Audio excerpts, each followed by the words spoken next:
Hello, everybody, and thank you so much for joining us tonight for our first installment of 2026 for our Feline Ed Series. Today's topic is going to be kitten season.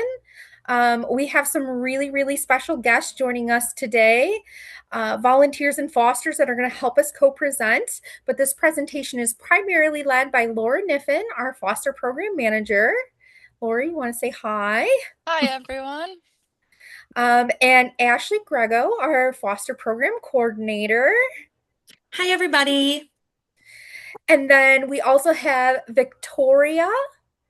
Hi, everybody. I is so excited to be here to join this conversation with all of you. And I'm seeing a lot of names in the chat that are people volunteers I've been able to chat with at the Berman Center. And just a little bit about my background. I've been volunteering for 14 years at the Berman Center in Westland with both Positive Start Cats 1 and 2. I also am a mentor with the cats and I foster.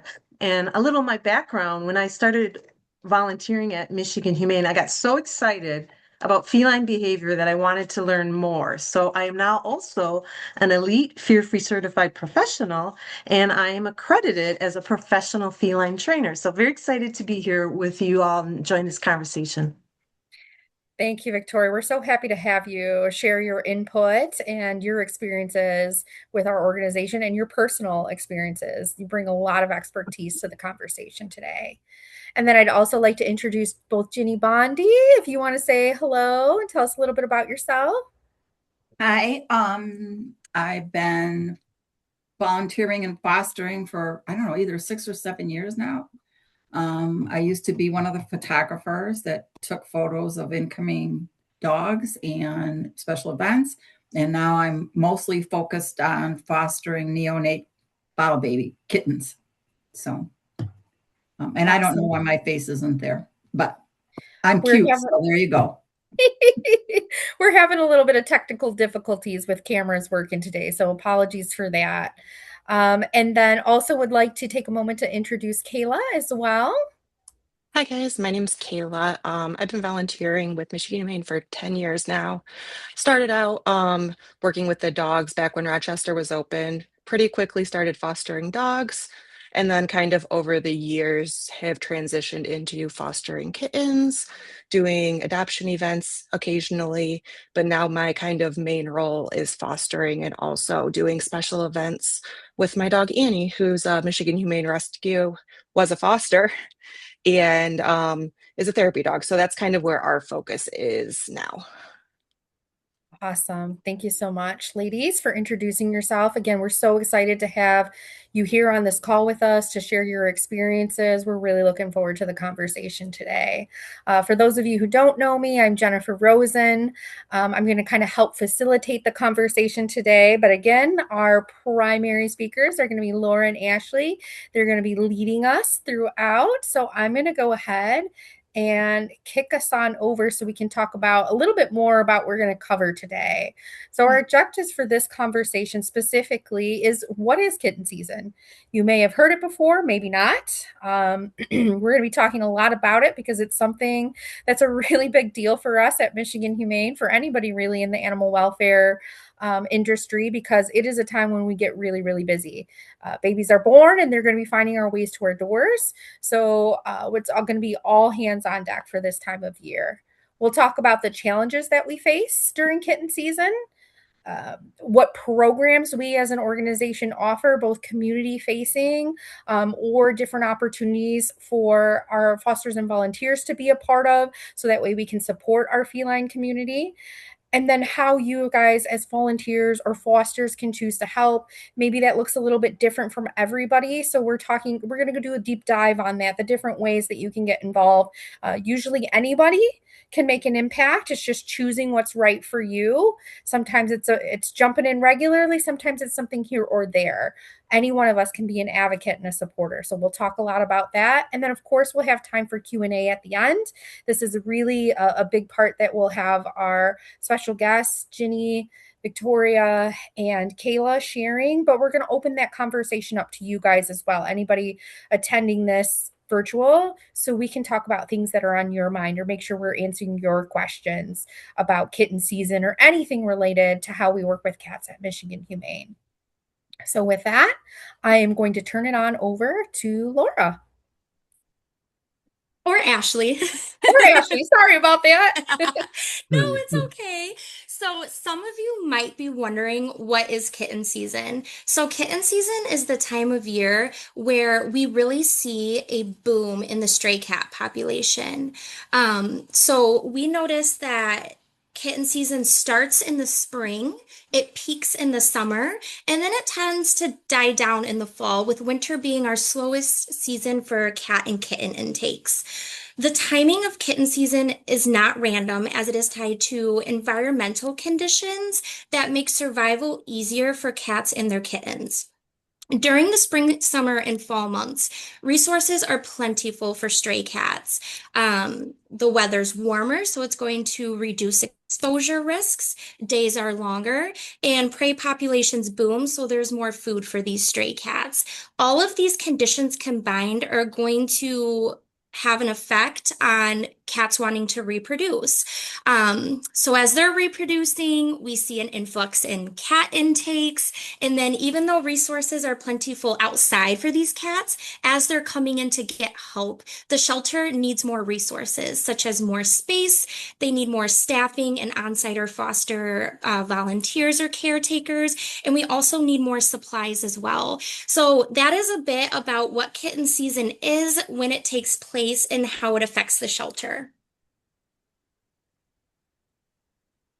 All right, so as you can imagine, with an influx of kittens coming in, we're going to have some challenges for our shelters. There is limited space, especially if we need sick quarantine areas, that limits available space even more. With less space and more cats and kittens in the building, it increases their stress levels, which in turn lowers their immune systems, making them more susceptible to illness. With more cats in a space, there's more risk of exposure to illnesses as well. When we have many kitten litters and have, our nursing moms that are stressed, it can be protective over their kittens, especially in a stressful environment like the shelter, and they want their tiny ones to be left alone. It can be easy to miss issues within litters. As hard as we try to check on every individual daily, they're just better off in a foster home. And we only have so many foster homes, especially for our orphaned bottle kittens needing around-the-clock care. They need placement the same day they come to us because we don't have overnight staff. And not as many fosters are able to provide that level of care.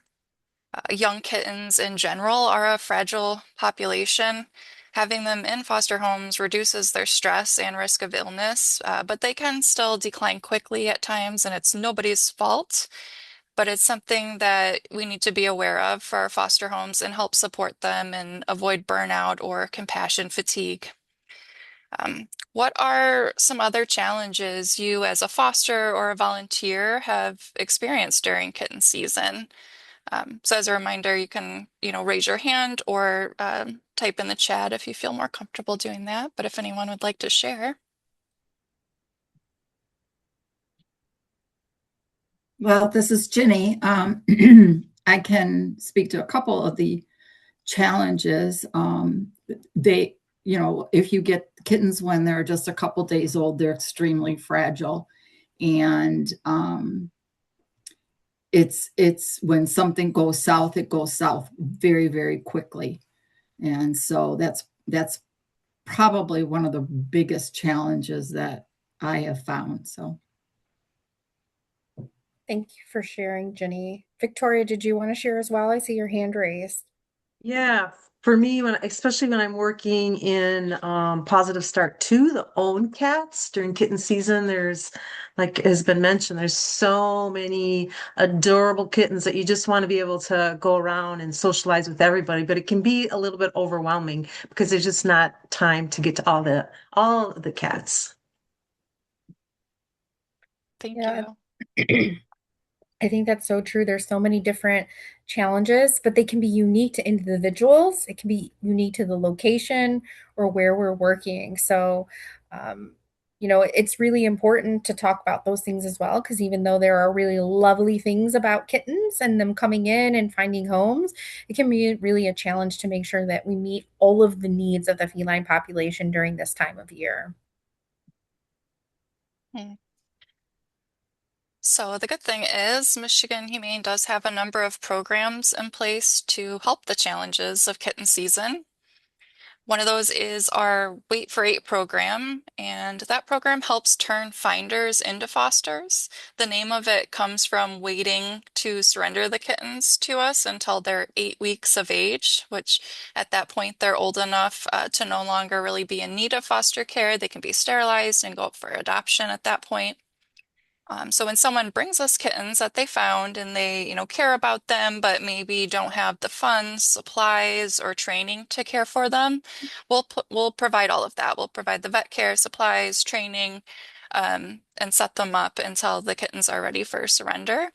And some of these folks have ended up enjoying the process and became regular kitten fosters with us, which is really neat. Foster on Deck is a tool we use for our internal kitten fosters to help get vulnerable kittens into foster homes as quickly as possible. So when a foster parent is ready for kittens, they sign up on Deck to let us know.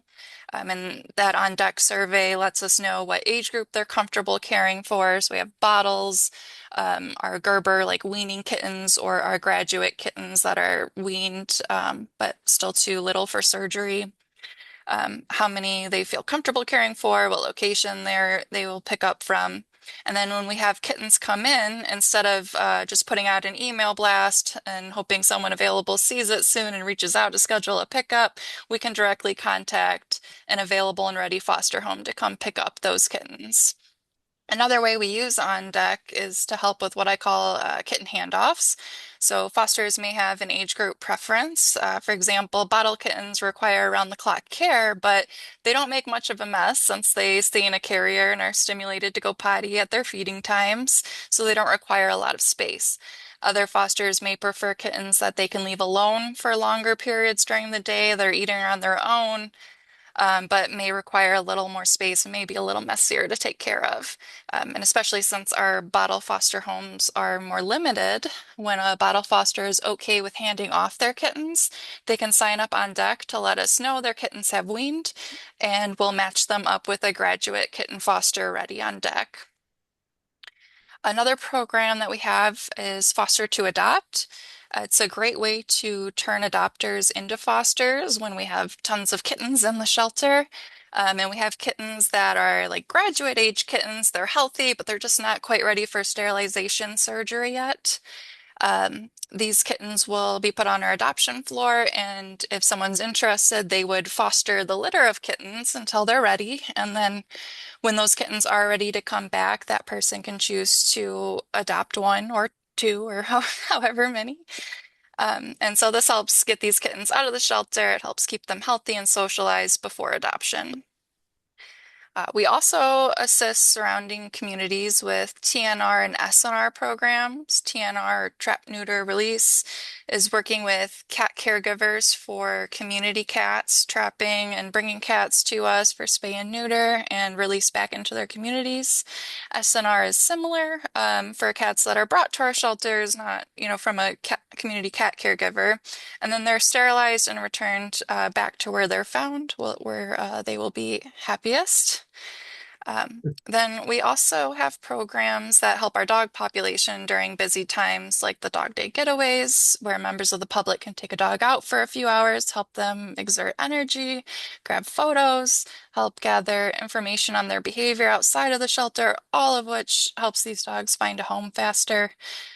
Similar with our sleepover program, they can take a dog out for 1 to 7 nights, giving them a break from the kennels and helping gather valuable information about how they are in a home environment. And a lot of those end up adopting the dog they take on a sleepover too. So helping with dog adoptions during our busy season gives shelter staff more time to work with animals in need at the shelter. We also have a safety net foster program for owned pets in the community. Their owners love them dearly. The last thing they want to do is surrender them, but they're going through a temporary hardship that causes them not to be able to care for their pet. The safety net program helps avoid more animal surrenders by keeping these families together. Thanks, Laura, for walking through those. So it sounds like a lot of these programs that we have in place, they do two things. It sounds like they're moving animals through our system, if you will. I mean, I know these are animal lives, so we don't like to think of them as, a piece in a puzzle, but kind of it is. It's a process that they have to take. It's not like they come in and they find homes right away. So a lot of these programs are moving them through the shelter as quickly as we possibly can. Does that sound correct? Yeah. Mm-hmm. And then the other thing is intake diversion, right? So it sounds like we're really trying to put things in place where we can keep animals in their homes or in the spaces where they're most comfortable because maybe there's a lack of resources at the shelter. Does that also sound Yes. right? Yes, absolutely. Okay. So how can volunteers help and what role can we play? Because, like we talked about, there really can be a strain. And even though we have these great programs in place, we still haven't figured it all out, right? There are still every year, every spring, summer, animals coming to us. And like Laura said in the challenges slide, maybe there aren't enough foster homes for all of them. Or maybe,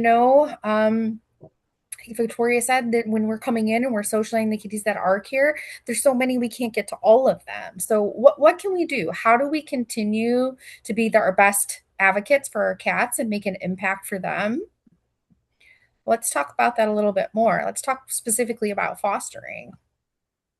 Yeah, so obviously one of the main ways that we've brought up to help with kitten season is fostering. And we have many types of fostering, whether it's short term or longer term. You can foster a nursing mom and her babies, where mom will do most of the work caring for the little ones, or you can foster orphaned kittens requiring different levels of care based on their developmental stages. And with us are two foster parents that have partnered up to help kittens. So, Ginnie and Kayla, would you mind sharing a little bit about how you partnered up and why? Sure. This is Ginny. So when I first started fostering kittens, I usually take one or two. That's because I usually take the ones that need feeding every 2 hours around the clock. And anything other than two is not a lot of sleep at night. So, but anyway, at the time when I first started fostering these guys, I had a greyhound. And at the time where the kittens were getting 4 or 5 weeks old, they started annoying my greyhound and my other dogs. And my greyhound, who's since passed, has never ever snapped or anything. But there was always that risk if one of those guys bit her or scratched her. They're kittens and they start being mischievous at that age. So I looked around and I found Kayla, my primary go-to lady. Yeah. And we have shared a bazillion kittens over the years. So I take them up to the point that they're eating wet food most of the time, not always, and using the litter box. And then Kayla and I meet in a parking lot in Pleasant Ridge, and we transfer the kittens over to her, and then she takes them through the rest of the time.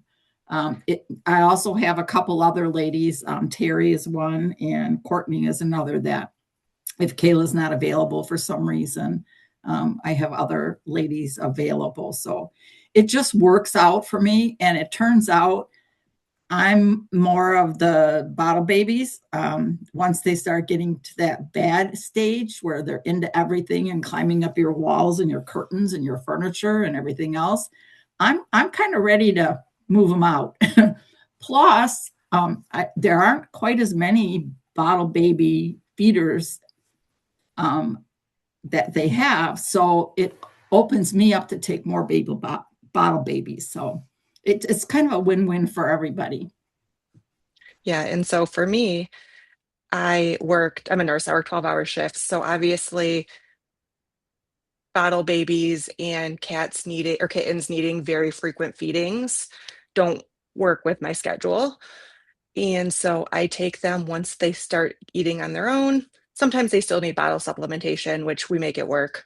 Um, and they also, once they come to me, are say able to start socializing with my dog and my cat, who both, even though neither of them have ever had litters, are absolutely obsessed with kittens. So that kind of takes them out of bothering Ginny's pets into a home where it's great because then my pets and the kittens all tire each other out. And then I saw, oh yeah, okay, so Ashley, you replied to Sue's message. I see. We keep when Ginny and I are passing them back and forth, we just make sure Laura and the foster team is super in the loop. We let them know as soon as they're out of Ginny's hands and into mine, we let them know. And that's how we kind of handle that. Thank you, Kayla and Ginny. So we, of course, have, adult cats in need for various reasons too, different medical reasons. Maybe they have a cold or post-op, or sometimes behavioral reasons. If they're just really stressed in the shelter environment, we might have them available for adoption on the website while in a foster home, or for safety net fostering. And then we always have dogs and small animals in need of foster too at times. Tori, did you want to add anything about socialization and some of the work that you do? I was just thinking how wonderful that is, that partnership that Ginny and Kayla have. And I love that Kayla has dogs. I'm like, I want to know, Kayla, can you bring your dogs over to my house when I have graduate kittens so they can meet them? Because I don't have dogs. Absolutely. It'd be great because that period, two to 7 weeks, 9 weeks, kittens need to meet all kinds of different people, animals, strange things, novel things, to not be afraid of them when they're older. But I love graduate kittens. That's my jam. That and fearful kittens. I love socializing them. Yeah, and you can see here, it really does take a community, a different group of people, because there's so many different parts to it. So, if the little bottle babies and waking up every hour feels like too much, there are other options. And like Laura said, there might be some people joining on this call today that are like, I don't even know, like cats might be okay. Well, there's other animals that you can work with too. And while it may not be a direct impact, you think on the cat population, it does have an impact. It's just indirect because every animal in the shelter during the summer months, during kitten season, is another body or a mouth to take care of. And while we love them all dearly, there are way more animals in care than there are human caretakers to go around and care for them. Our big bear shelters, Westland in Detroit, we can house around 350 animals in care. And a lot of times during the summer months, June, July, August, even September, we're going to be over that number. I think the highest I've seen is 375. That's a lot of animals that we're caring for, and every single little bit helps. I saw some mention of maintenance in the chat. What is center maintenance? Those are our volunteers that come in and do dishes and laundry. That's so, so helpful. Do you know how many extra dishes and laundry we have during kitten season? Kittens are messy. They don't always get it right and use the litter box. When they're learning how to eat their gruel, those Gerbers that we talked about, it's everywhere. It's all over their face. It's all over their paws. Their blanket is soiled in canned food. So that makes a huge impact as well. It really, really does matter to have people in the various different roles doing their part. So everyone who's commenting in the chat or is already with us, thank you so much. You have no much, I mean, really and truly, this means a lot to us because every single thing, no role is more important than the other. It all helps get the work done. Victoria, do you want to talk a little bit about I think, well, actually this is a shared slide, I think, is A it? little bit. Yeah. Yeah. Yeah. Yeah, the why foster. It's so exciting to do it. I just love helping these animals out. That's easy to do as far as the expense. There really isn't any because the medical care is covered. So we stay in contact with the veterinary staff at the shelter that you foster your animal from. We make appointments so that you can bring the animal pick up or bring the animal back for checkups at a time convenient to you. So that's not something super strict as far as when to make that appointment. The supplies, the food, the medicine, kitty litter, toys, food, all of that is provided for you. And when we do foster, it's not months and months at a time. I take the kittens that I take for 2 weeks, or if you want to have longer, you can I take a mom and her kittens for a longer period of time. You've heard Ginnie and Kayla talking about transferring to each other. You can do that through or making appointments with Laura and Ashley, and it's really, really super easy to do. And another benefit, you can test drive it, as was mentioned earlier, test drive for adoption. When you have a litter of kittens, you and any friends that come and visit, you get first choice. If you have someone that you have come over and help socialize your kittens and they're just in love with one of them, guess what? That kitten can be theirs. So that's really exciting. We join a community of people when we stay in contact through different social media organizations. You can gain experience from fostering. I know for myself, I mentioned earlier that I really enjoyed learning about feline behavior. So I took a lot more courses and I became a cat behavior consultant for a number of years.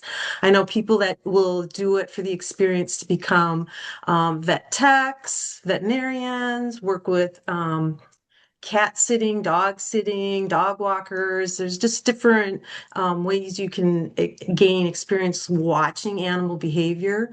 And the next one talks about reducing strain. Not only does it help with the shelter itself so that the animals that can get into foster care, then there's more room in the shelter for other animals to come in, but it also will help reduce the stress on the animal themselves, as has already been talked about. I know I just had two kittens, Jones and Junie, from Westland. Some of you might have seen them there. They've been there since December, and being in there for months and months, it was really stressful to them, and they started having some health issues. So I fostered them for 2 weeks and, socialized them, gave them more space to play, and, gave them the medication that the Michigan Humane provided, and they did really great. Right now they're back and they're looking really good. I've had staff tell me, I can't believe how much more relaxed they are. And Junie's coming out and greeting people, and she's not hiding like she used to. So fostering for behavioral issues is really, really great. And it's rewarding because you see them so fearful. And then after having them a couple weeks, they're confident and they're running around and they're interacting with people and they're healthier. So that part of it is really, really exciting to me. And then it brings out here too, if it doesn't work out, they can come back. So something may come up in your life, events happen, you just can't foster anymore, even though you had maybe a 2-week commitment. You just call Laura or Ashley, and they're so easy to take them back. I even had a mother cat one time that she went into heat right away, and she was crying all the time, and my cats couldn't take it. My husband and I couldn't take it, so I'm like, Laura, I feel so bad. I got to return her early, and they're like, no problem. It's not a problem at all. So whatever works with your schedule. Michigan Humane wants you to fit it to what works for you. So there's the last comment on support is always available. Ginny had some really great thoughts that it would be nice if she would share them about that. I'm sure you all know we have a foster Facebook page. And sometimes if you're just having like a small issue that you really don't want to bother anybody like on the medical team or the foster coordinator, sometimes you can just post a question on that foster page. And the foster group is extremely supportive, extremely supportive. So they can help answer questions, just give you a little moral support that you're doing the right thing. One day somebody ran out of KMR, which is the powder bottle babies use, and they ran out and they were desperate, and it was after hours. And I actually told them I would drive some over to them, but somehow they found it, so I didn't have to. But it's a huge supportive system. In addition to what Victoria said, is you have the medical staff, you have the volunteer, the foster coordinators. There's just a lot of support in a lot of different forms, and that just really makes our lives a lot easier. Thank you, Jenny. Yeah, I think that's one thing that really amazes me. I follow even though I'm not regularly fostering anymore, I follow that Facebook page that the fosters are on, and what a community of people just there supporting each other. I mean, sometimes all hours of the day. I've even seen some of our staff chiming in to support. So we want it to be easy. We don't want anyone to feel like they're alone. Sometimes it can be scary, especially if you're working with littles who maybe are struggling to gain weight or have had loose stool or things like that. So it's really, really nice to see you guys all supporting each other and just letting each other know that you're not alone. I think Laura talked a little bit, mentioned compassion fatigue and burnout and how that's a real thing in animal welfare. We talk about dogs being overwhelmed and sometimes going in kennel decline, and animals not doing well with the stress, but it's stressful for the humans too. Like the animals can't really do too much unless they have a human caretaker. And sometimes I've heard, round the clock fostering. I turn one bottle baby back, I get the next one, right? That foster on deck. That's a lovely program, but also that means that people are moving a lot. So it's nice to know that we are not alone. There are people to help each other. We don't have to commit to a long time. I like what you said as well, Victoria, about if it doesn't work out, they can always come back. I mean, me being a staff member, not gonna lie, there's been a couple of foster cats that I was like, I can do this. I can work with this behavior. And I couldn't. I once had a cat that I was treating for upper respiratory infection, and it is a medication that you have to give orally. And this cat, unfortunately, would projectile vomit every time I would medicate her. And almost couldn't even be burritoed. Like, sometimes you have to wrap them up to keep them safe because they have the sharp claws. And a lot of cats don't want to be medicated, no fault of their own. I don't blame them, especially if they're feeling ill. But it was a lot. I had to say, I can't do this. I needed to tag in support from our medical staff and bring that kitty back because, on top of my job, on top of my own animals, it was just too much. So it really is okay. No one has to be embarrassed. And I wanted to bring up one other question that maybe Laura or Ashley could answer. Sometimes we've heard the term foster fail that thrown around, and I've heard like, oh, I can't foster. I'm going to fail. Or people will say that I fostered once and now I'm a foster fail. I didn't do my job right. Is that true, Laura? Ashley, how do we feel about that? I don't I can love jump the in. term. Oh, go ahead, Ashley. Well, I was just about to say that. I don't like the term foster fail either because I don't think adopting an animal is a failure at all. If you come in and you just want to foster and you end up adopting, that's a plus, and even though, sometimes you can still continue fostering after you adopted, or if you don't want to, you saved that cat. So I don't like that term. Yeah, we Well, have animals that need home, and if someone's willing to give an animal a home, a loving home that's going to take good care of them, I agree with you guys. I count that as a win. So I don't know what the alternative term is, but don't be ashamed if you end up adopting one or two. I mean, we love animals. That's why we do this work, right? So I don't think that necessarily is a reason to stop. So, I mean, don't get too many, but keep them all. So let's Um, talk a little bit more. Oh, did someone want to add I something had else? one other thought that just popped into my mind as far as fostering also is some people might think, "Oh, I have other animals in my house, I can't foster, or I don't have room." everyone's situation is different, but the way I look at it is they're at the shelter, they're in small enclosures, unless they're in the colony room. But for me in my home, I just have a spare bedroom and I have a bathroom that I'll start the kittens, for me, kittens, I'll start them out in just the bathroom until they're comfortable enough to approach me. And then once they're willing to approach me, then I'll move them to my spare bedroom. They don't, unfortunately, in my household, they don't roam the whole house. They're just in a room. So if any of you just have a large bathroom or a spare bedroom, that's all they really need. So, but if you can have them have a little bit of access to more parts of your house as they get used to you and get used to their foster room. Like I'll use a baby gate or a dog gate and just allow them to go down my hallway and into the bathroom. So they just, and then at nighttime, they're just in their foster room. So don't let it scare you if you don't feel like you can let your foster be in your home, your whole house. Just part of your house is good enough. Yeah, I think that's a great point to add. And it's an Well, important safety issue too. yeah. Even though I have pets that love fosters, they never free roam my house unless I am right with them. That's a Oh, good Kayla, you're point. muted. Oh, it looks like she stopped. But I was going to say, even as a staff Okay. member, um, oh, you're back. You want to go? Oh, yeah. Did you hear any of what I said?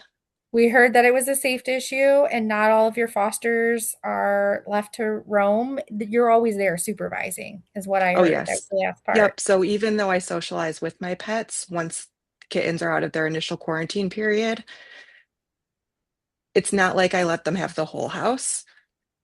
And I've learned over 10 years that for a little tiny kitten, a bathroom's more than enough space. Yep. Yep. Absolutely. Yeah, and I was just going to say, as a staff member, I am definitely a person who have kept my kittens not only in a spare bedroom, but in a large dog crate. Because, like Ginny said, kittens are messy and they get, I'm air quoting here, naughty. They get into everything. They want to wire, everything's a toy. They're not actually naughty, they're just exploring their world. And it was safer for me to keep them in a dog crate when they were unsupervised. And then, of course, I would go into the room and I'd spend time with them. And same thing is once I felt like comfortable, or if my cat was really interested, or the foster was really interested in coming out, there's interest on both sides, I would do slow introduction. So lots of things that we can do to talk about people who maybe are considering trying it but are nervous. But also on the other side of that, if you do have animals at home and they're older or they don't do with other pets, we're not trying to convince you here that, oh, it's fine, just do it anyways. No, we always need to do what's best for our pets at home. They are our primary responsibility and our first, we need to hit their needs first.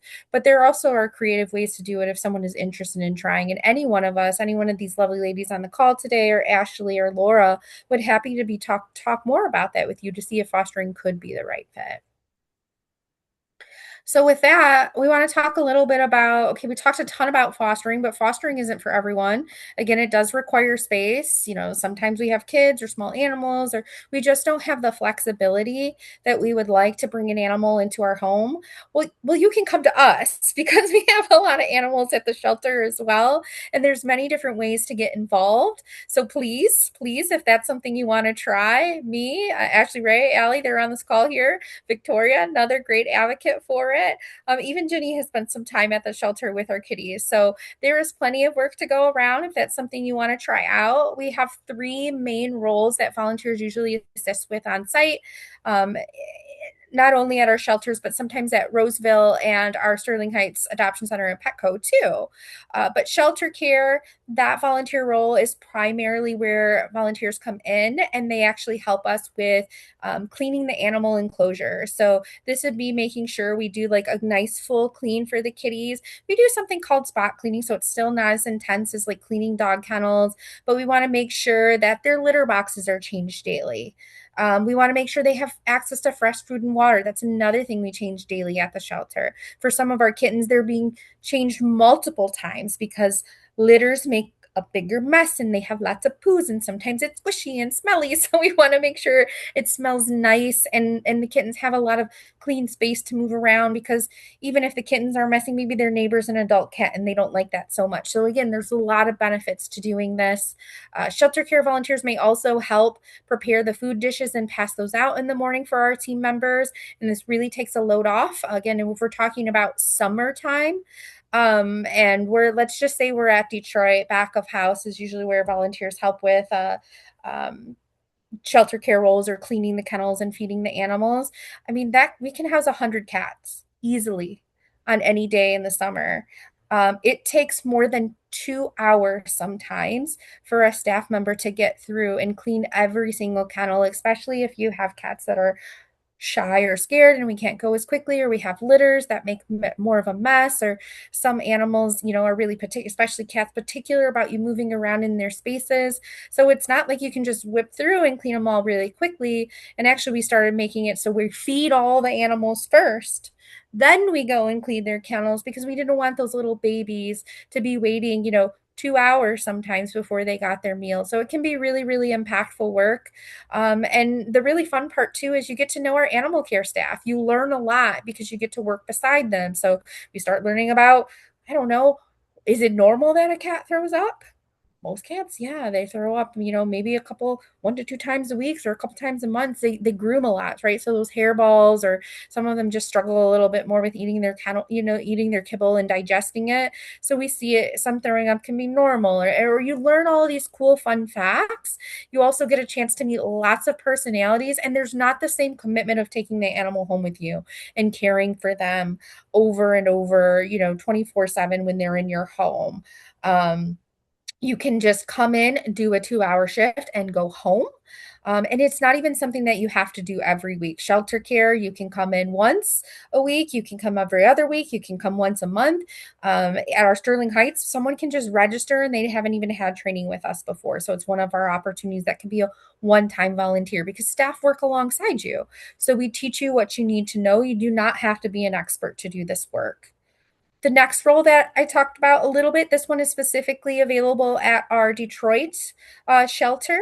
And this is volunteers who come in and help with our afternoon feeding. So those little Gerber babies that we talked about, they're starting to learn how to eat solid food, but they kind of need a mixture of wet food and water, or we call it gruel, sometimes KMR, that kitten milk replacer in the canned food. It's all got to be stirred up and mixed. And at Detroit, we can have anywhere during peak season, 50 to 80 kittens in care that need an afternoon feeding. Again, we're talking about 3 hours straight of just prepping and passing out meals and making sure those itty bitty babies, especially if there's 5 or 6 of them in the cage, that they're all getting something to eat. Because sometimes what happens, if you're familiar with fostering or have done this role before with us, the older siblings who are bigger and stronger, boom, they go right to that dish and they eat it all. And sometimes they bop out the younger, the tinier ones, sometimes that we call them runts of the litter, because they're not as pushy or as strong-willed as their older siblings, and sometimes they don't get to eat. So our kitten care volunteers sometimes will actually take those and separate them out so they can make sure they get their little full bellies too. They sometimes clean up their little faces because, again, they don't know how to eat yet. Those babies are full body a lot of times into their dish, and they come out and they are just covered. So taking a warm washcloth and just wiping their eyes, their nose, and their mouth so they can still breathe and they can still see as they're learning. I mean, think about those toddlers or those 6-month-old babies that are just starting to eat and the spaghetti is all over them and all over their hands and their body. This is our little Gerber baby kittens too. So kitten care volunteers are really impactful. We offer it every single day of the week. It's a seasonal role, so usually we start kicking it off in April when we start to see a hearty amount of kittens in the shelter, and it usually goes, I mean, last year, I think we went all the way into November because we still had a significant number of Gerber babies that still needed that afternoon feeding. So that's an option for volunteers to do. Positive Start is probably the most common and most popular. This is offered at both our Detroit and Westland shelters. There are a version of this at both Sterling Heights. It's a little bit more limited. We only have 4 kitty cages there now.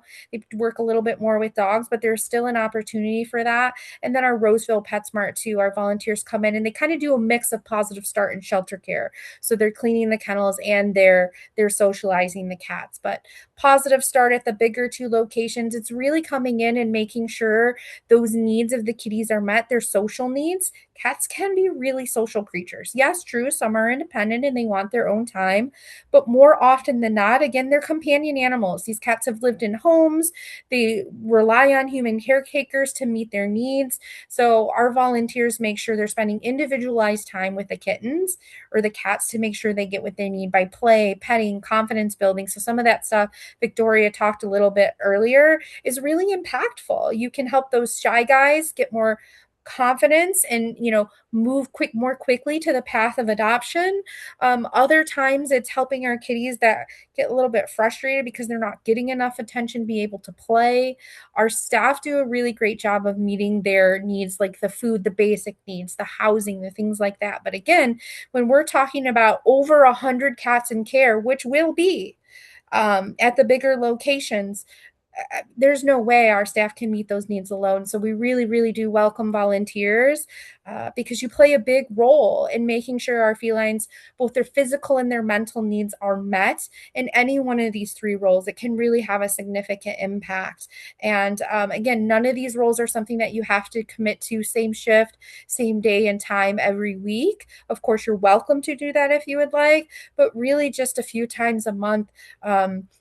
Can really make an impact, and in something like shelter care can even be a couple times a year during the kitten season time, the summer months for us. Oh, and then we have mentors are available. Did one of our volunteers, or Victoria, maybe did you want to add to this a little bit? Yeah, the mentoring program is just really enjoyable.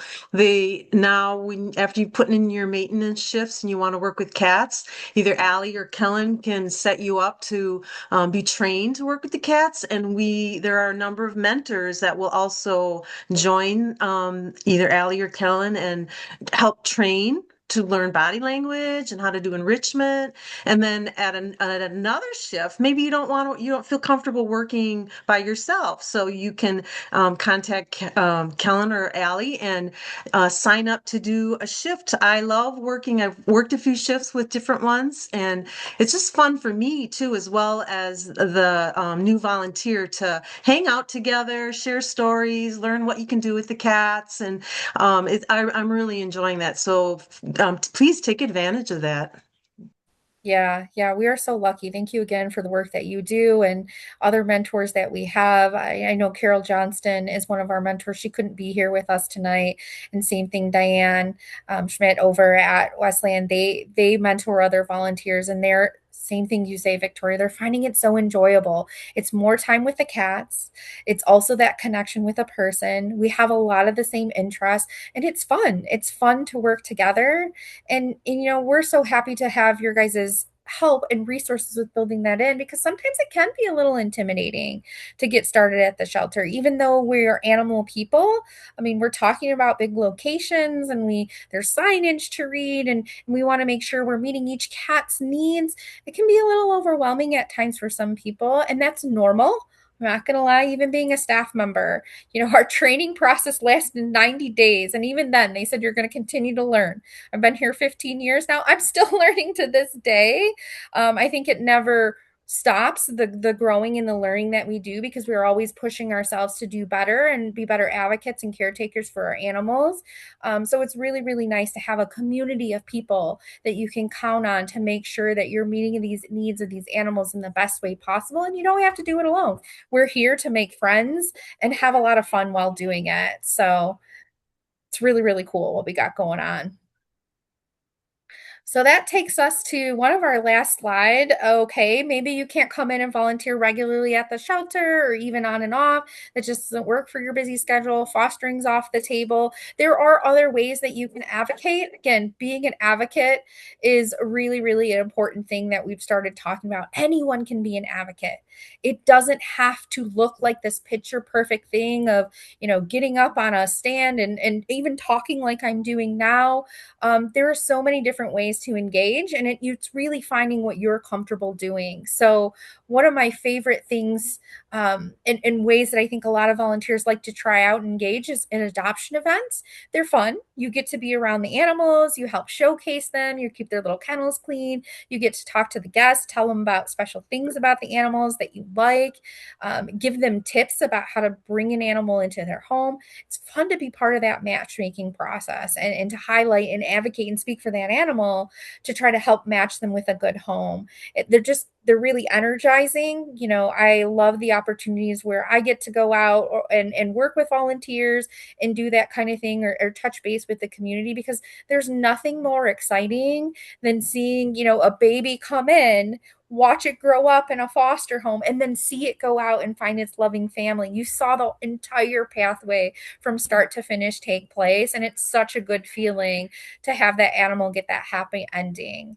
Tabling events are another one. So there's not always animals at these. You can come and you can just talk and advocate about the work that we're doing at Michigan Humane and encourage others, kind of like we're doing today, of how to get involved, or the different programs and resources that are available to community members. Sometimes people need support, and you can help us help people know the pathways. I can't tell you how many one-off conversations I had at an event about, hey, I found this stray kitten. What do I do?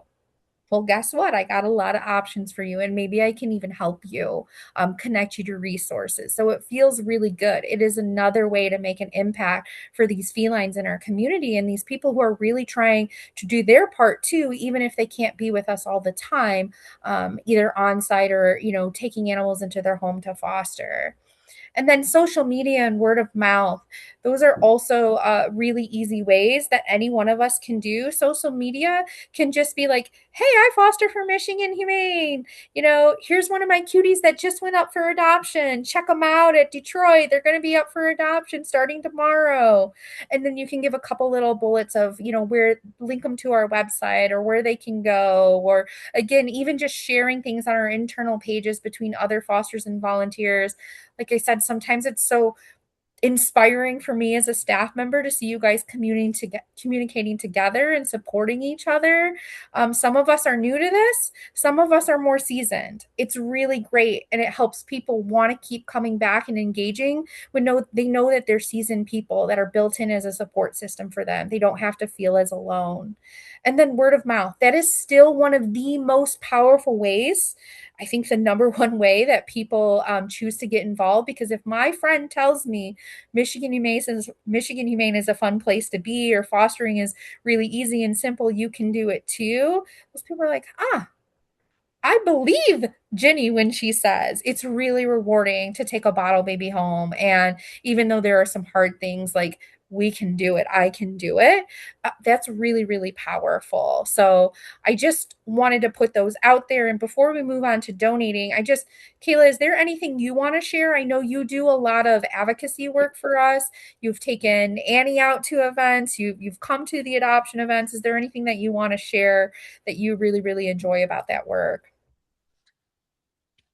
I think what has been really effective in these tabling events is having a dog there, because when you are walking around an event, whether it is a pet centric or completely unrelated type of event, people are going to see a dog and come to pet it. And then that tends to work as a gateway to, and this is what I have on my table that I'm actually talking about.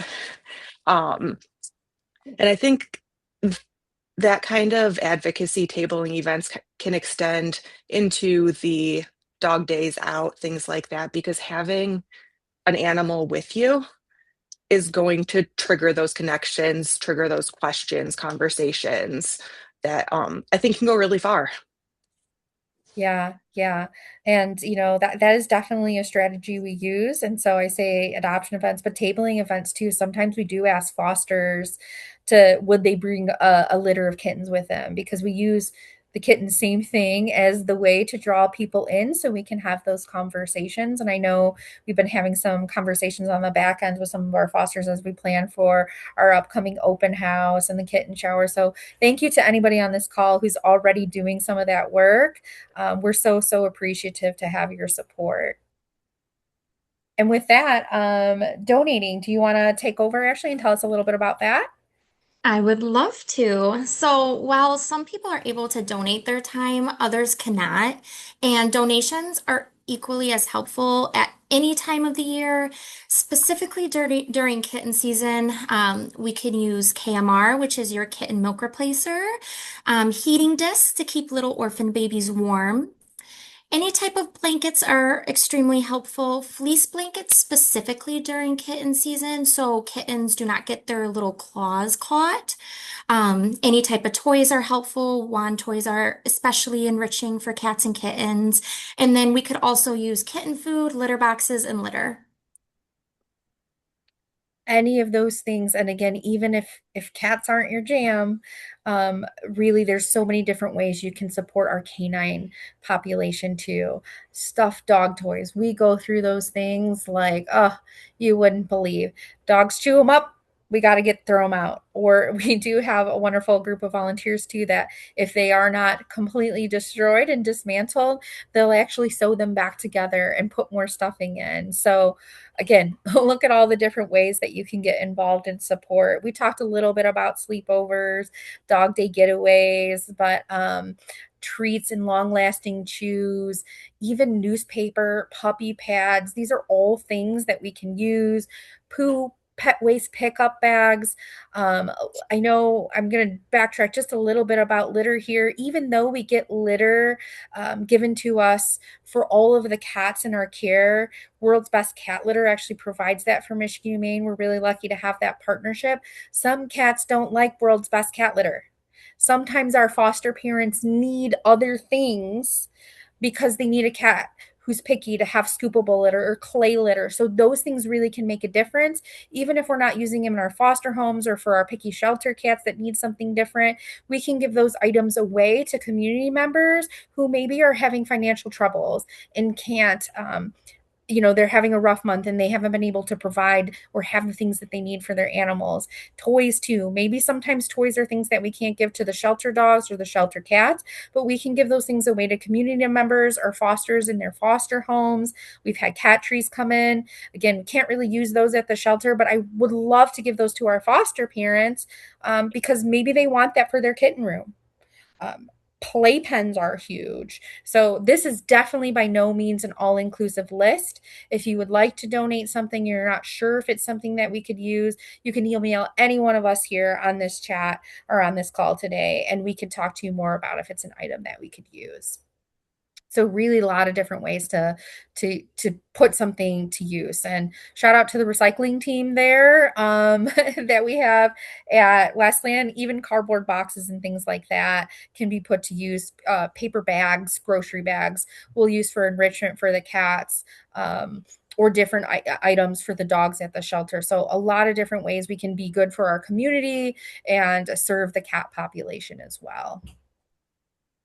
Okay. Ashley, you want to talk about why volunteering matters? All This is right, so let's take a moment to connect and share our experiences with each other. Starting off, each of us has our own personal reasons for volunteering or fostering with Michigan Humane. What is your reason for volunteering and or your favorite memory? So you can feel free to type it in the chat, or you can raise your hand or unmute yourself, whatever you're comfortable with.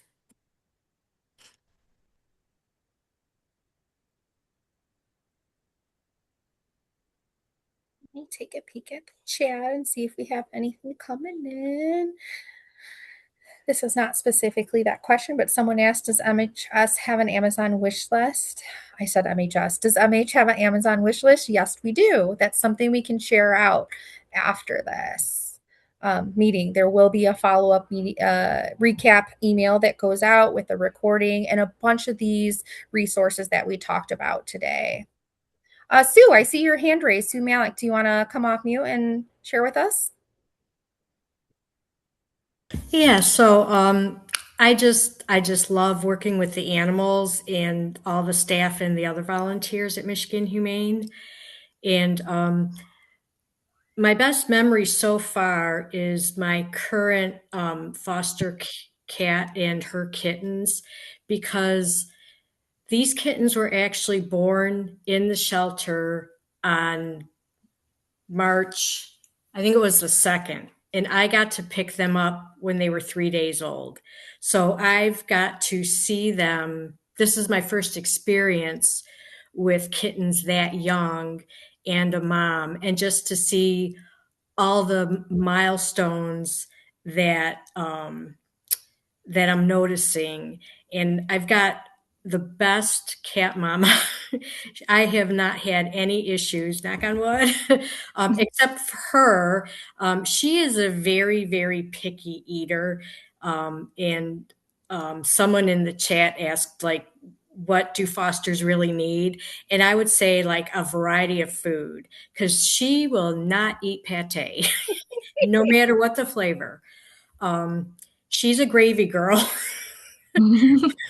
But and she's also very protective of her baby. She is just a really, really good mom, and I've just enjoyed this group, this most recent fostering cat and kittens than the other previous ones. So I mean, they're all great, but like this one is going to stick with me for a long time.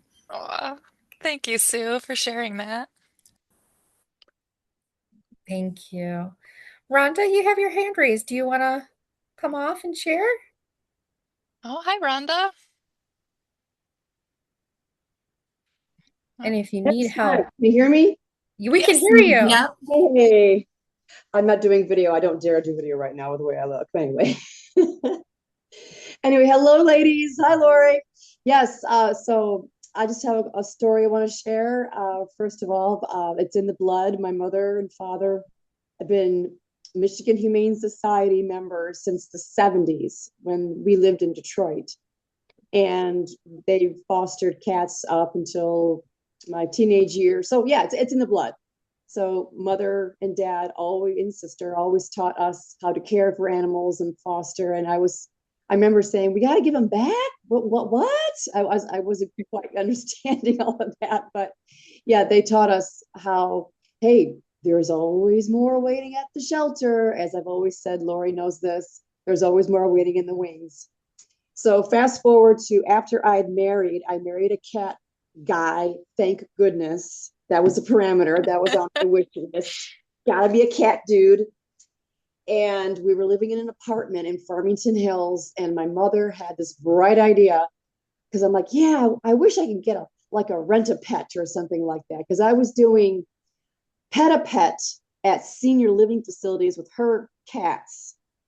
Remember those pet a pet programs? I think they still have them out there, actually, where they were looking for volunteers to bring in your own animal. You fill out the proper paperwork and so forth, and you just visit these seniors and memory care facilities with your animal, leashed, of course.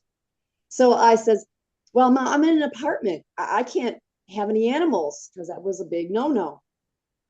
And she said, well, if you get caught, just say that your cat's sitting my cat. So I did that. I reached out to Michigan Humane, became a foster volunteer, and started with one, then two, then three in this 2-bedroom apartment. And the best memory I have is I would always sneak them in the back door with the kitty carrier. I would have a great big towel, of course, over it, and everybody knows the landlord's vehicles, and when the vehicles were there, you just take a different route to get into the building so I wouldn't be seen or caught. And the best memory is this: our window faced the parking lot where the landlords, there were several of them, parked their vehicles. And I was talking to one of the landlords. You're gonna laugh. That, oh, I saw my neighbor in the next building. There was a cat in their window. And they're like, what? Why am I saying this? I'm like, what am I'm going to turn myself in. What's going on here? No, I was turning in another tenant saying they had a cat. And I kind of wished I could have a cat. And they said, no, we can't have that risk. As soon as I said that story, I look over and in the distance, there is two foster cats in my window behind the vision of my landlord as I'm telling the story. So, and then all of a sudden I see a great big hand. It was my husband's hand, and he got him off the windowsill. So karma was really kicking my butt that day. It's like, you know what? Hush up, woman. Go back to what you were doing. So that was the best. We never got busted, thankfully, and we fostered many kittens in our small apartments before we had our first house. So that was a good test. It was a very good test. And Lori and your staff, Ashley, I cannot thank you enough for taking care of what you guys do there, what you ladies do there, and for always taking my phone calls and always answering my 20 questions. And I will continue, of course, to be supportive of Michigan Humane. And I always promote them. I'm always wearing my shirt whenever I can because I have a kitty carrier, kitty stroller, when I go out and we go strolling in the nicer weather. So I thank you again for all of your hard work and thank you for listening to my story. Thank you, Rhonda. I love getting your calls, by the way. Thank you. Okay, we'll got one more and then we'll move on to our next question. It's Michael. Michael, you want to share? Yes, thank you for letting me talk. My name's Michael. I'm at Westland, and I've been around since October. I do central maintenance, and I really enjoy it because I'm a soccer coach at heart. I coach kids, I coach youth sports. I have three daughters. They've all gone different directions with gymnastics and dance, and I can't coach any of those. So I have a driving desire to be part of a community and be able to help and give back. And it's tough to say I got to go work Saturdays for a soccer team if none of my kids are on it. So here I am. And I love central maintenance because it frees up everybody else to do the things that they really want to engage with other dogs, cats, or whatever they're doing. But I finally thought to myself, you know what? My turn. I'm going to take a turn. So I'm excited. I know dogs. I love dogs. I own dogs. I don't know cats. And so I get to learn, I get to explore something new. And I'm going to get scratched up, and I can't wait because every one of those there's going to be stories attached to them. So this is exciting for me. I get to try something new and something different. So I'm really grateful for the opportunity. And thank you for having me. Awesome. Thank you so much, Michael. That's wonderful. I'm glad you're spending time with us. We're glad to have you. Okay, let me switch back here. And there is a ton in the chat too. I'm trying to answer your guys' questions. If I don't get to you and I please feel free to reach out afterwards when that recap email goes out. But our next question, Ashley, you want to read that All for us? right, of course. So there are amazing, uplifting moments when volunteering and fostering, making every bit of it meaningful. So, what is the best thing about your role at Michigan Humane?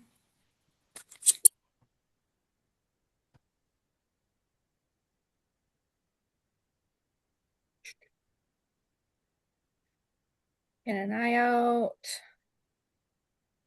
for some answers.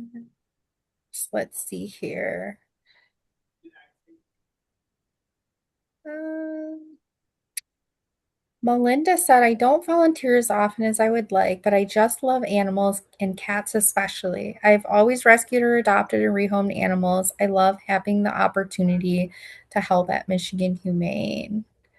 Um, Brian shared with us, it was like a year ago volunteering cats level one at Westland. All the cages, this must be favorite memory, were empty. So I did laundry and cleaning litter boxes instead. It was my best volunteering experience because I knew the kitties on level one were at home with their forever families. Oh, Brian, such a That's great so sweet. perspective. Yeah, such a great perspective. Okay, I'm not seeing any new hands up. Um, I can comment on what's the best thing about my role. okay. So I internally celebrate every time someone says they'll take a foster animal. Because, I'll be emailing with them, we'll be going kind of back and forth about the animal's needs and stuff. And when they're finally like, yes, so exciting. There's no shame in that. Like I said, there are a lot of things. I just got a email, and I think I shared it with you guys after I got it, but Laura was sad because she wasn't going to be able to make it. Not Laura Kniffen, another one of our fosters, was sad because she wasn't going to be able to make it tonight. And she was emailing back and forth about some other stuff, and she was like, I already ordered some stuff from the kitten shower registry, and I sent some stuff, that's coming through Amazon, but I also brought some stuff because I'm going to come to the kitten shower, and I'm looking forward to bringing it in person so we can open it there with everyone. And it's just, gosh, it's moments like that that keep me coming back year after year. It's so inspiring to work alongside you guys in this community that care so much about each other and so much about the animals, and really are just giving it your all, giving your time freely. It's a huge sacrifice. We will never get more time back in our lives. It's a non-renewable resource, and you guys are just so generous and giving, and it inspires me to do more and be better and work harder at my job every day so we can continue to accomplish great things for the animals that we care for. So thank you guys. And I see Victoria, your hand's raised. Do you want to add something, Victoria? Yeah, I was just gonna say, I just love, as I've seen a few other comments too, enjoy working with the fearful cats too. It's just so rewarding to see kittens that, maybe would have to be put in a hardworking cat category and be outside, or have the choice of being fostered and build confidence and be in someone's home. And I had the four Princess Bride kittens that ended up going from being very fearful, hissing, biting, bit the finder that it trapped them, to me being present at the Westland Center when two people came along and wanted to adopt them. And it was just heartwarming to see the kittens be social and see two people love the cats and want to take them home with them. So that is just so rewarding.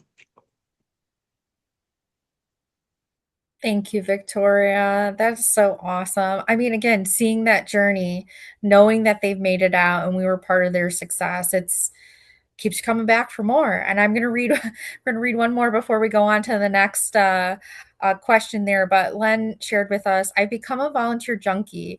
I get to play with the kitties and puppies and develop friendships with other volunteers, help with the administrative duties, and now I can help train level one small dogs and cat volunteers. So um, just so great, guys. Thank you so much for sharing. And then one more, sorry. Karen says, even though I only did 2 shifts of dishes, it's very rewarding to know that having clean dishes for the animals is a huge relief for the workers. Yes. Thank you so much. Again, every little thing that we do takes a little bit off of their plate so they can do more. Sometimes you might have noticed staff are running around sometimes with their head down. It's busy. I mean, this work doesn't stop. We could Honestly, we could be there 24/7. That's not healthy. We all need breaks and time away. So we really encourage that, taking care of ourselves, our mental and physical well-being. As much as we need to care for the animals, we need to do it for us too. But it really does. It makes it easier when there's a team of us coming together. Ashley, did you want to read the next question for us? Absolutely. So we touched on this a little earlier in the presentation, but now that we're towards the end and we've all had time to reflect, are there any challenges as a foster or volunteer that you face, and how do you get past them? Hi, this is Ginny. I'd like to speak to this a little bit. Right now, I'm at 98 fosters, and I hope to hit 100 soon. So I wanted to get to there by the end of last year, and I didn't make it. But let me just tell you that there are challenges, and I'm going to really just speak to the bottle babies because those are the only things I foster right now. They do die, and they rip your heart out every single time. From all those 98, I think I've only lost 2 of them, but it's heart-wrenching. Well, maybe it's 4. It's heart-wrenching when it happens. And no matter what you do and how much you care, Some of them just can't be saved. They're so, so, so fragile. Um, and, how do you get past that? You go and pick up two more and you give them all the love you can. And, um, when I first started fostering, every time I would turn them over to my foster partners, ask Kayla, I would cry. I was giving up my babies that I was feeding, every 2 hours for, weeks and weeks. And, they either have diarrhea or they have hard stools. So, I mean, sometimes you get one that has really good poop, and that's what you pray for. But there's so many challenges, but you know what? Every single challenge, there's 1,000 better things that happen when you're fostering.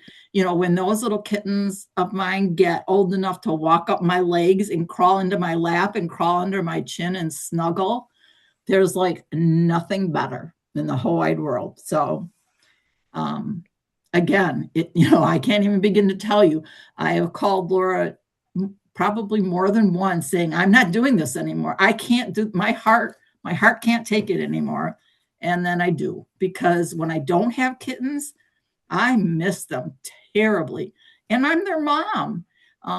I've seen some of the kittens that I have fostered at the shelter once they were turned back in, and I go by their cage and they recognize me, and they haven't seen me because they've been with another foster for several weeks, and they recognize me and they all come to the front of the cage.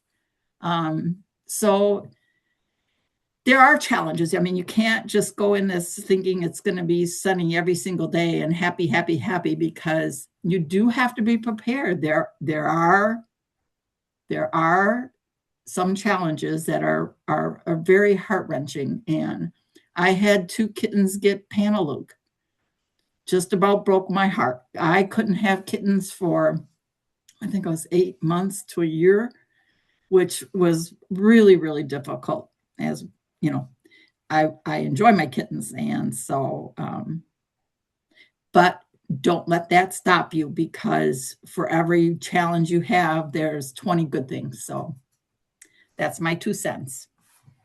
Thank you, Ginnie. It's powerful. Yeah, I mean, there's some real challenges in doing this work. It's not always easy. Um, it can be really, really hard. So thank you for sharing and being vulnerable. But I think you have great, great ways of dealing with it, and what we all do to continue to do this. So thank you for being able to share that with others. April, I see that you have your hand raised. Did you want to share something as well?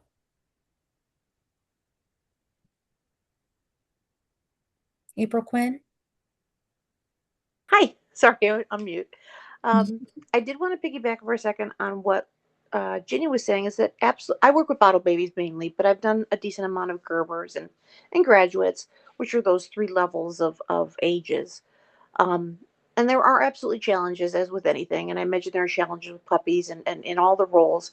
But one of the things I wanted to talk to was the incredible amount of support that MH gives you and resources. So, for all of those things that Ginny was talking about, the Humane Society has resources available for you as a volunteer. There is after hours vet care. There are, like we're talking about, the Facebook page where you can get some kind of like tips and tricks and hints and help along the way, where you can get that feedback from other fosters. There's a lot of resources available to you. Um, in addition to, when you're starting, they kind of set you up for success in a way to be able to meet some expectations and say, this is what kind of to expect. But when you do face those challenges, I wanted to talk to the resources that you guys have available. Maybe you could speak to those, like the Facebook page, but also within the internal stuff on the websites. Yes, thank you, April. So yeah, the Facebook page is a huge one for getting advice from other fosters that are, doing the work and can probably give better advice than Ashley or I can sometimes. And then, yeah, we have after hours things set up in place for our fosters that might be having an emergency, that they can speak with, like a vet service, vet chat. service online to actually speak with a real vet anytime during the night, as well as an emergency care facility that we have a partnership with if, absolutely necessary to bring an animal there.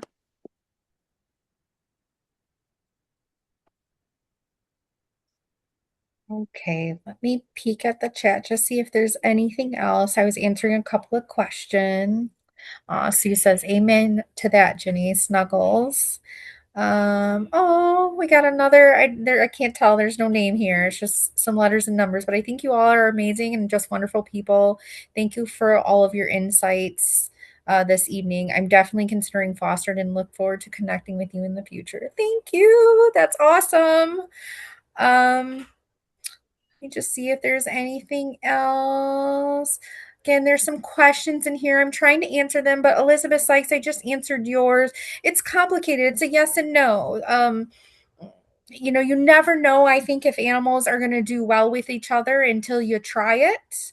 I mean, it's the same thing we tell our adopters if they have animals at home and they're thinking about bringing another one in. So, if you're interested, I can take down your information and someone from the foster team or one of our mentors can give you a call and talk more about slow introductions and, male versus female and the right ways to try to set animals up for success. Sometimes we know if some of our shelter animals, like if they're going into foster, if they've lived with other animals before, sometimes we don't. So it's a hard question to answer without more of a conversation. But you definitely can have pets in your home and foster other animals.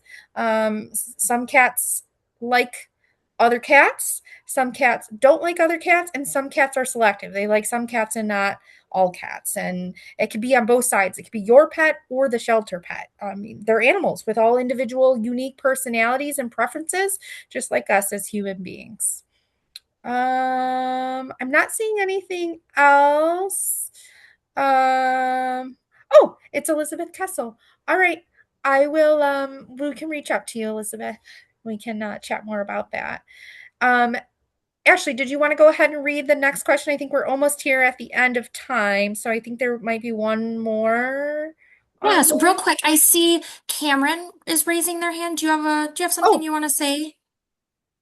yes, please, Cameron. Yeah, so I volunteer at the Berman Center, and I started in August of 23. And that following year, and Jen can attest to this, we had a whole bunch of pan-leukopenia kittens that year for in 24. And by April, I was already doing 3 days a week. So I would, and before there was a little bag of quarantine dishes, and I read what it said on the packet, on the label, and just went ahead and started doing quarantine dishes. And I did every day. I came in for my 2 hour shift and did at least, sometimes there were up to 4 bags underneath the sink in the dishwasher room. And I would do, sometimes I could get all of them in one shift, and sometimes I couldn't. And by July, when I got my positive start level 1 cats, I was so sick of doing quarantine dishes, I was seeing them in my sleep. Yeah, I mean, we talked about the overload of animals in the shelter in the summer. We didn't even begin to talk about all the messes Yeah, that they leave behind and dishes and laundry and how overwhelming that can be and how we have to right. protect ourselves from that, managing that workload too. I see Richard Wiseman on here, laundry superhero. I mean, he's got a system with his laundry trucks but I mean, he sometimes is there from like 8 until 4 and there's still laundry carts left over at peak season. So, there are many, many challenges. Again, taking an Yes. animal home or spending time with animals in the shelter are not the only ways. There are so many different ways to contribute, and we appreciate all of them. So if you're someone joining today and you're not quite sure what your journey could look like or how you can support, again, please respond to the follow-up email that goes out after this. It's not going to be tonight, but within the next couple of days, we'll have all the resources from tonight together for you. Please we would love to have the volunteer team, the foster team would love to have conversations with you to figure out what your journey could look like and how you can support, whether that's on site, off site, doing different things in your community. Richard, again, I'm looking at your face right now. How many times have you asked for flyers that you could give to someone if you were out and about wearing your volunteer t-shirt and they wondered about how to get involved? Ashley and Allie, we have our cards with our information. So you can give those out even when you're working at the shelter. We have those if someone's really interested and we don't want to lose that person's excitement to getting involved. So there's just a lot of different ways. So again, I appreciate you all for being here, supporting this conversation, doing what you do, sharing your opinions and your feedback. It means the world. This isn't easy work, and it definitely takes a village, and we really feel loved and supported to know that you're here with us trying to tackle this really big problem that's not an easy fix or solve. So let me see here. Do we have one more question? Yeah, I think and we touched on this a little bit, but this will be the last thing before we close off, is if you are someone who is currently involved, what would be your reason? Why would you tell someone else to get involved? We've had a couple of those, but is there anybody else who wants to share before we go off today? Again, this is being recorded, so you never know whose life you're going to change or who you're going to convince because they decide they want to maybe get involved in this community. So here's your chance. I'm going to give that big speech and then no one's going to say anything. You guys are going to make me look silly. Can you repeat that? What would you say? Why would you encourage someone else to get involved? Would you do it? And if so, why?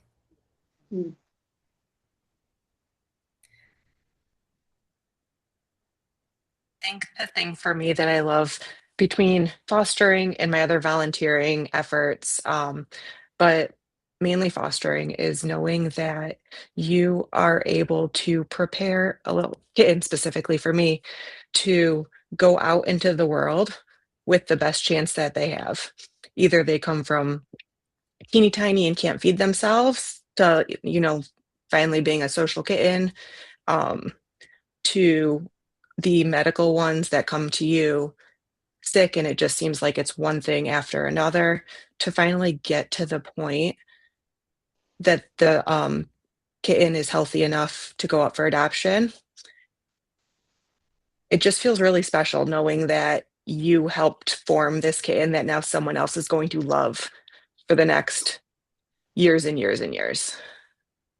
Yeah. I totally agree with that. You said it beautifully, eloquently. Yeah, helping to find forever homes. It's an amazing feeling. It is, whether it be a cat, a dog, or even those other reptiles, hamsters, rabbits you guys get over there. I even saw a turkey there one time. We get some strange animals sometimes. So whoever they are, we're trying to help them if we can. And if we can't, we're getting them to a person who can. Well, I know we are right at 7:30. The chat still got some more stuff going, so thank you guys for participating. If people need to jump off now, you absolutely can, but I just want to put one more ask out there for any questions. Those of you who have to leave, thank you, thank you, thank you, thank you so much again for joining. If you're going to do one thing from this meeting and you want to make an impact, share that there is a way for people to get involved, connect them with the volunteer team, connect them with the foster team. That's the easiest thing you can do. Just tell a friend, a family member, if someone's been on the fence. We got work for them, and we're going to make sure they have a lot of fun while they're doing it. So we would love to get to meet them and have a conversation. But if there's anybody else who has a question, please bring that forward. If you don't think about it until afterwards, you can email any one of us, Laura Kniffen, Ashley Grego, Jennifer Rosen, Ashley Ray. I know Allie Bradley, they were joining too tonight to catch this. They were so excited to see our guest speakers in actions. By the way, Ginnie, Kayla, Victoria, you guys did wonderful. We're so appreciative to have you on this call with us. I'm going to stop talking in case there's anybody who has a question, but please throw them in the chat. We'll give it a couple minutes here before we sign off. But to anybody else, thank you so much. Have a great rest of your night. We appreciate you all. Thank you, everyone, for joining. Thank you, ladies. Thank you. Okay, I'm gonna stop screen sharing. Just make sure we can also not seeing any questions, so I'm gonna go ahead and end our recording. Thank you, Jen, for facilitating.